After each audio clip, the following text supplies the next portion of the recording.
আজকে আমি রান্না করব মাংস, আর মাংসটা করব আমি হাঁড়িতে। হাঁড়িটা বসিয়ে দিচ্ছি আর হাঁড়ির মধ্যে দিয়ে দিচ্ছি সর্ষের তেল। তেলটা গরম হয়ে গেছে, দিয়ে দিচ্ছি এর মধ্যে আমি জিরে, দিয়ে দিচ্ছি দুটো শুকনো লঙ্কা। এবার আমি দিচ্ছি এর মধ্যে গোটা গরম মশলা, দিয়ে গ্যাসটা বন্ধ করে দেবো। আমি গ্যাসটা তো বন্ধ করে দিয়েছি, বন্ধ করে দিয়ে এবার দিচ্ছি এর মধ্যে আমি মাংস। মাংসটা আমি ছোটো ছোটো করে কেটে নিয়েছি, আর আমি মাংসের সাথে আলুর সাইজটাও ছোটো করে নিয়েছি।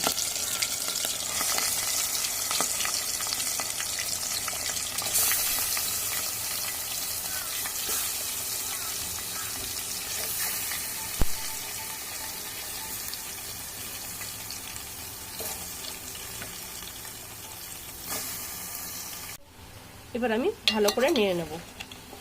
যেহেতু গরম, তেলটা এখনো ঠান্ডা হয়নি, তাই আমি এটাকে হাতা দিয়ে নাড়ছি। এবার আমি দেবো এর মধ্যে পেঁয়াজ,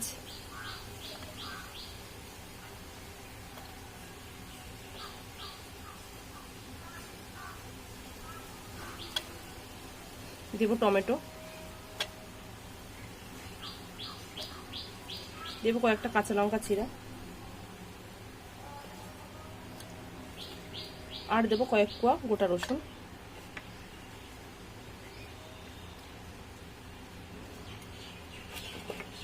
আবারও আমি ভালো করে মিশিয়ে নেবো সব কিছু। আমার হাঁড়িটা হয়ে গেছে ছোট।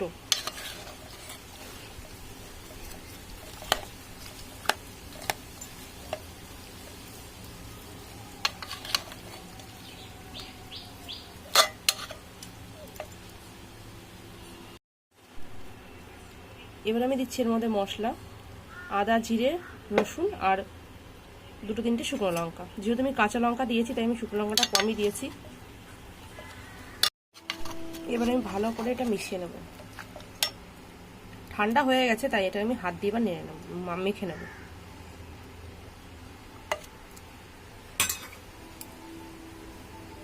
আমি দিয়ে দিয়েছি হলুদের মধ্যে, দিয়ে দিচ্ছি লবণ। এবার আমি ভালো করে একসাথে মেখে নেব।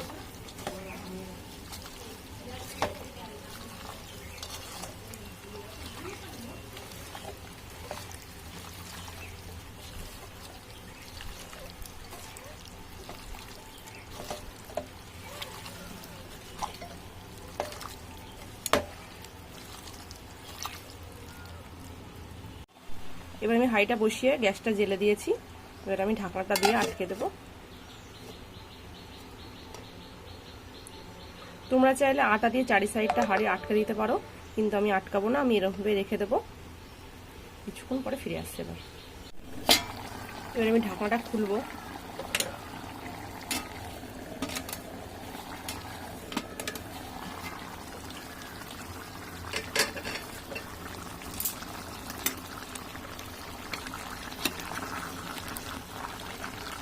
এবার আমি গ্যাসের জোরটা বাড়িয়ে দিয়ে জলটা একটু টানিয়ে নেব।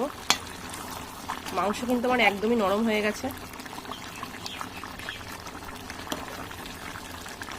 আলুগুলোও নরম হয়ে গেছে।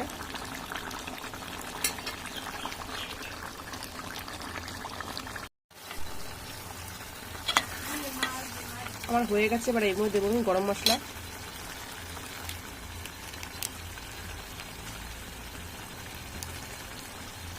দিচ্ছি গরম মশলা,